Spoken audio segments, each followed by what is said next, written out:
So we've now prepared our hoop, as you can see, and all you need to do now really is, if there's any lumps and bumps, then just use your hands to pull it round the back and secure into place. Just use your hands, sort of roll it over the back, any lumps and bumps that you can see from the front. Half of this is going to, well, more than half of this is going to be covered up anyway, so don't be too precious over it. See, I had some excess wool there, and I did actually, I used 40 grams of wool, and this is a 20 centimetre hoop. So obviously scale up your amounts accordingly depending on what size hoop you are using. And I've got a little bit of wayward wool there. Just pull that around.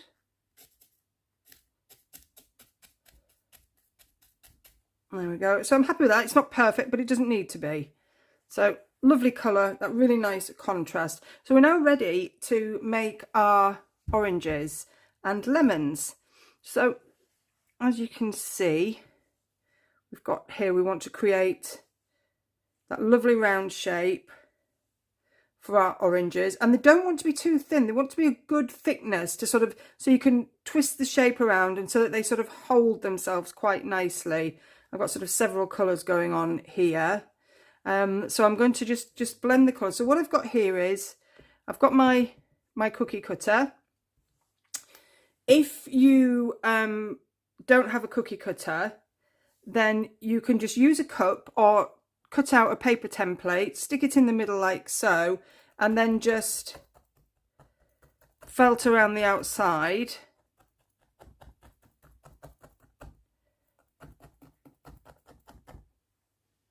And sort of draw a circle with your needle, and then bring everything in towards the centre to where that line was created, and you'll have that nice circular shape. And bring it in, and remember, it wants to be quite thick, so it's very bulky to start with, but as you can see, you're going to create that nice round circular shape. And if you want to speed up the process, you can tape a couple of needles together like so, or you can use a multi-tool. Now I've got Hessian felting mat here. I've got my mat topper, or you could also use just any piece of flat felt, any piece of thin, any topper will do, as long as it's it protects the top of your mat. Then you're not going to, you know, sort of create thin patchy areas in your mat and have to replace it. It will sort of 10 times the life of your mat. And also, if you have a foam mat, perfectly fine to use just as well. Whatever you've got works. But just make sure, if you are, you know, you have got a Hessian mat or some sort of mat that you've made, then cover it with a topper and it will just last so much longer. And this is just filled with dried rice, so there's a lot of movement going on in there. Right, so cookie cutter. I'm going to use this lovely bright orange, but I want to sort of temper it down a bit, because when oranges are dried, they take on a much sort of darker appearance, or some of them do, depending on how long they've been dried for. So I've got some nice sort of contrasting colours here, and this is carded wool. So all I'm going to do, and I've got this lovely sort of really rusty looking colour here, so I think I'll add a little bit of that in as well. So all I'm going to do is blend with my fingers. You don't need anything else. Dog slicker brushes, you know, those dog brushes with the metal teeth, they work really well for this if you want to get, you know, a perfect blend for small amounts. But I'm just going to use my hands, nothing fancy. And as you can see with the carded wool, it because it's much shorter fibres, it pulls apart really easily. And wool top's just as good. You just need to sort of blend it for probably a little bit longer. So I've got some nice colours going on in there, and I think that should do it. So I'm just going to start, I'm just going to bundle it in there, and then I've got my 2 needles here, and I'm going to start to create this perfectly round shape. And you're just piercing through into the top of that mat. You don't want to be pushing all the way down, because what you're going to do is you're going to pull the fibres into the mat below, and then you'll find it difficult to turn over. I know it makes a really nice crunchy sound, but it's not necessary. There we go. So you can see that's starting now. I'm just going to pull that off and then just peel it away. And you see, because I haven't gone too far in and for too long, I've turned it, then I can turn it again and get it going. And you can use a single needle. Absolutely fine. Speed it up, wrap a couple of needles together, or if you have a multi-tool, which is even faster.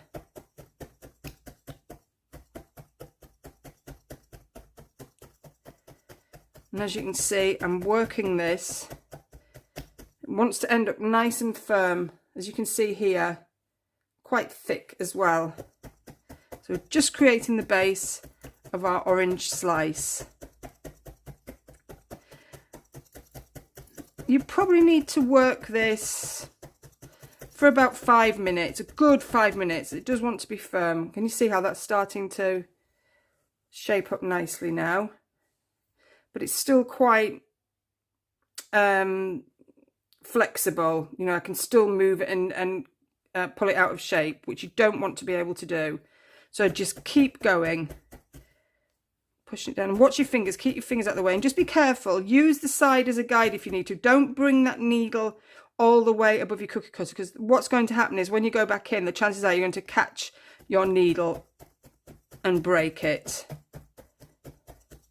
I mean, I've got a bent needle in here, and that's absolutely fine. If your needle is bent, just keep using it until it breaks. And can you see how that's getting a little bit tougher to push those 3 needles through now?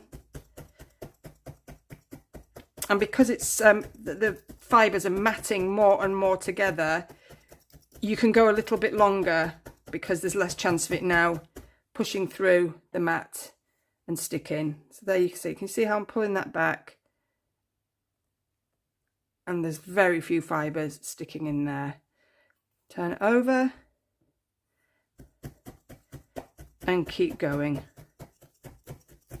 And at this point, if you take it out and it's too thin, you can actually pop some more wool on top to make it thicker. So start with slightly less than you think you need. You don't want to make a doorstop out of it. It's not a scone. It's more of a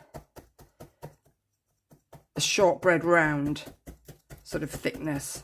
A nice thick piece of shortbread though. Can you see? That's coming along nicely. And then move around on your mat as well. You don't want to be continually felting in the same place. And again, that just will lengthen the life of your mat. So it's getting quite tough now. So I'm just going to put my hand there, and I'm just going to start going back to 2 needles now.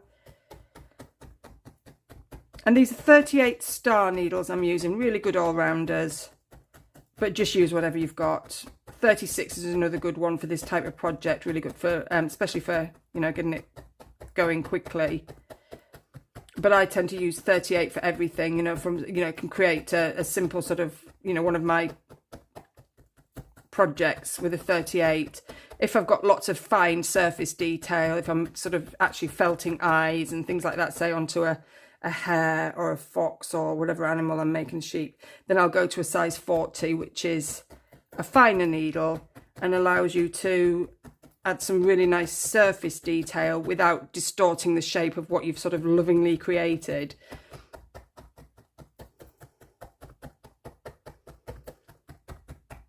You can see how that's firming up now. So it's still a little bit soft, so I'm going to continue with that, and I'll let you do the same. And when you come to when you're almost ready, when it's almost as firm as it needs to be, just go around these edges. Can you see what I'm doing here? And just tidy them up like so. And so you get a really neat edge around that orange slice. So carry on for a couple of minutes, really firm that up, and we'll come back and we'll start with the top decoration. So there we go. We've finished our orange slice. We've got a nice shape. If you are doing it freehand and you find that these edges are a little bit misshapen, then be carefully, keep your fingers either side of the needle. You can just go in around the sides and just tidy that up. And the same, if you've used a cookie cutter, you may want to do this as well. If you've got any sort of loose bits or thin bits around the edges, be careful of your fingers. You can actually put this between two pieces of cardboard as well, sandwich it, and do it that way if you're worried about catching your fingers. You can actually do that. It's another way to sort of protect yourself, but I'm kind of used to it, so. You see how those edges are nice and neat. So if, like I said, if you've done it freehand, you've sort of drawn around a template, built it up, then you can just tidy up those edges. And you see how they're nicely going in. Take your time with it. This is not a rushed piece. It needs to be done properly for the effect to work, but it is worth it. And when you look at this beautiful wreath and this garland, and you think what you would actually pay for that, if you went into a really nice sort of craft boutique, what you were going to pay for something like that is it's going to be very expensive. And you've made it, it's something you can pass down. It's one of those decorations that's going to come out year after year, and it really does look quite beautiful. So there we go. Our slice is ready. So now what we need to do is start adding in some details. Just take this off here, pull these off. So as you can see on here, this is, oh, by the way, this is one of the few pieces that you will want to see the felting marks. The holes are good because when the oranges are being dried, you're going to get all those different sort of marks and holes and sort of gaps in there. So what we're going to do now is we are going to create the sort of the pith edge here, and the pith lines around the center. Really, really easy to do. So I'm just thinking, do I do this? I don't think it really matters, to be perfectly honest. So I think we'll do the lines. So again, carded wool or wool top for this, it really doesn't matter. And just want to sort of twizzle it in your hands, hold like so, find the center point, and just let that pull itself in.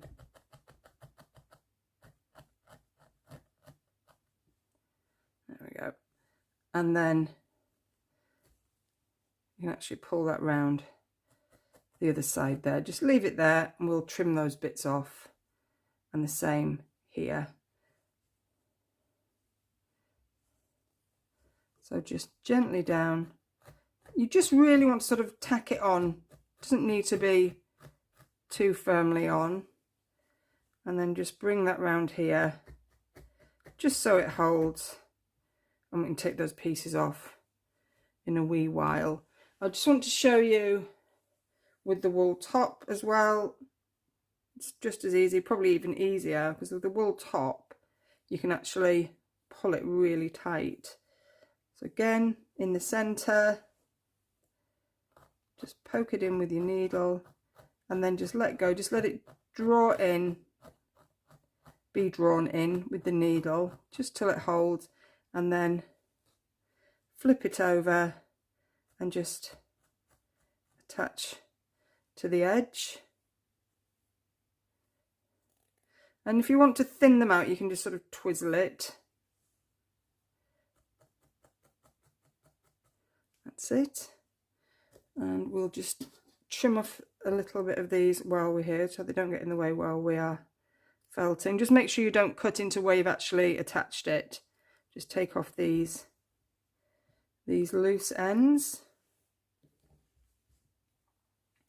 And then repeat that twice more. I mean, if you want to make them really thin, barely there, like I have here, then you can just pull a piece away. Pull that in there. And then just catch it around there. It's a really simple technique, and the trick is not to over felt. It wants to be quite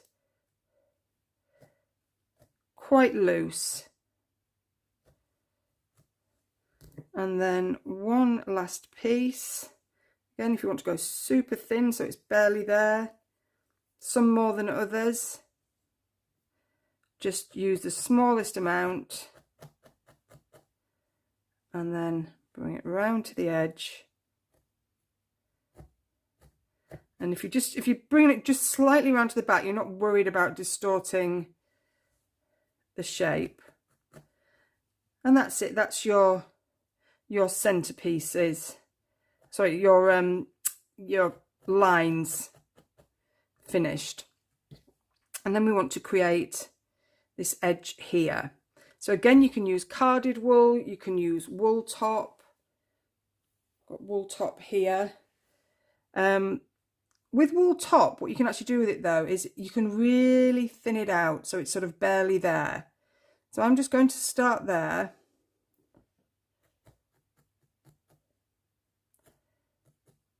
And I'm just going to sort of tack it all the way around and then see what needs to be done with it, rather than doing one little section at a time. Let's get it on. Just pull that little bit away. And then see what we want to do with it. Because obviously it's a bit fluffy at the moment. So we need to work this in. So then let's go around with our needle. Let's start to flatten it.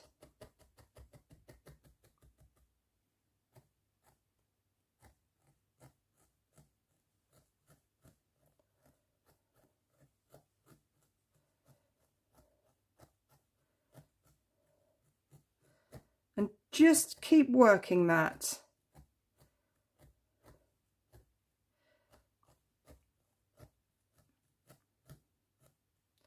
And then I'll show you a little trick just for toning it down a bit as well. Okay, now on here we've got this edge, so you can actually add a strip of colour around the edge there. Maybe go with this one here. You don't have to do this, but it's just another technique. So what that does is it removes that sort of sharp edge, gives it a more natural, organic feel. So it's not difficult, it's just knowing the techniques to use. And can you see now how instantly that's added a touch more realism to it. There we go, looking better already. And then these here, can you see I've got these nice shapes? I mean, that's quite thick. If you want to make it thicker, again, I've got some wool top here, I'll just pop that on. You can make it thicker, but I've gone for quite a sort of fine look to this. But this arch here, use your fingers, just push it up with your needle, or your fingers, if you can do it with your fingers, either way works. Create that look, see how that's just working with my fingers, but hold your finger there and then pull that down. You see what's happened there? Hold that side, bring that down. Hold that side, bring that in to where your line's sitting. Again, hold it there so it doesn't come away. And that is a really easy way to create those lovely sort of natural arch shapes. And if you catch some of the orange that's there as well, that's good. Again, adding lots of different texture, sorry, and colour as well. And just make sure that's nice and flat, because remember, these are dried oranges, so we want to sort of get rid of that fluff. Take any edges around like so. You see how that's coming on really nice now. And then again, just if you're just not happy with the shape, just go around with your fingers and just pull those arches out. And look how amazing that looks already.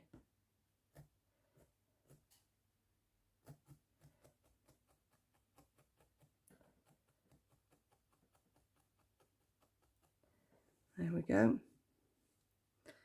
So you can work that more, but you get the idea of what I'm doing there. And then what you can also do is go around and start pushing right through the segments with your needle, because what you want to do now is what I tell you not to do, is push right through the mat, because it's really firmly felted, it's not going to catch. And you want to see those needle marks, which is what you would actually see in a dried piece of orange.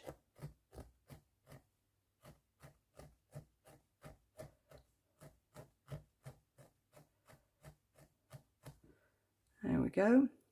And then what you can do also for more embellishment is with some orange slices, you can lots of this white dried sort of pith is really sort of almost cobwebby. So I've just got some carded wool here. I've thinned it out, really thinned it out, and then just sort of tacked it on again.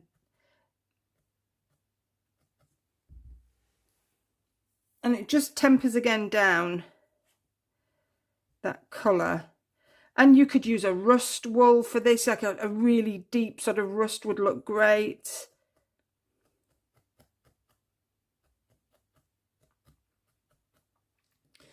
And then what I really love to add is this, is the pips. And I think they look so good, and they're really simple to make. So the trick to this is to make a little bed to pop the pip in. So I've got 2 needles here, and I'm just really making that sort of, can you see, a little bed in there. So it's actually going to sit lower, as if it's sort of baked with the orange in the oven. And then you want a tiny piece, it's so easy, you want a tiny piece of wool top or carded wool, whatever you've got, and you just put it in your hand and you just rub it backwards and forwards, round and round.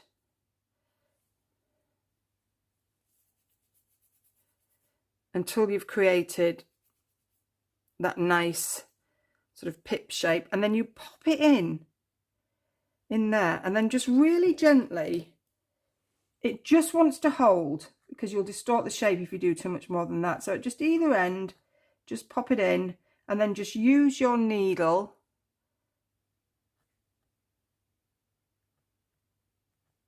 just to tidy up that shape. You see how real that looks, and I'll show you again. So if I do one just up here, so again, I'm just creating the bed. You can use 1 needle for this, I'm using 2 for speed. Create a little bed for it to go in. And again, tiny piece of wool, really small, and then just not too much, just till it creates the shape. around and then backwards and forwards, and that will create that seed shape there. And again, just pop it in, just grab the ends. And can you see that again, the trick, tiny amount of wool and creating that little bed for it to sit in. And there you have it. And then just tidy up any areas on the back. Just, you can trim them off or just go in diagonally with your needle. And then sort of mess about with it for as long as you like. Again, make sure those shapes are maintained. That arch is quite important. It really adds an important detail, just makes it look like the sort of traditional dried Christmas fruit. And then what you can do is as well, because we've done it quite thick, you can bend it and distort it, you know, so when they come out of the oven, they're all sort of distorted, you know, they've sort of, the moisture's been sucked out of them. So you can actually change the shape so that when you add them to your wreath or your garland, then it gives them that more natural appearance.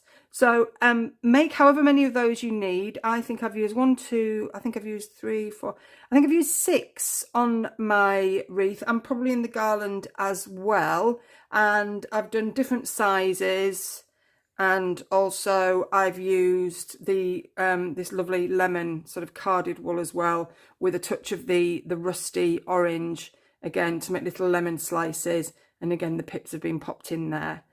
So have fun with those, and then in the next part we will learn how to make these fabulous chili peppers, and these are made around the wonderful barbecue stick, the sort of the essential tool in your felt box, apart from needles, is a barbecue stick. It's amazing the stuff we can do around it and create really good symmetry, nice, even, perfect shapes, and they're really easy to make, really fast, and I'll show you when we come back. So thanks for joining me for that part, and I'll see you in the next one.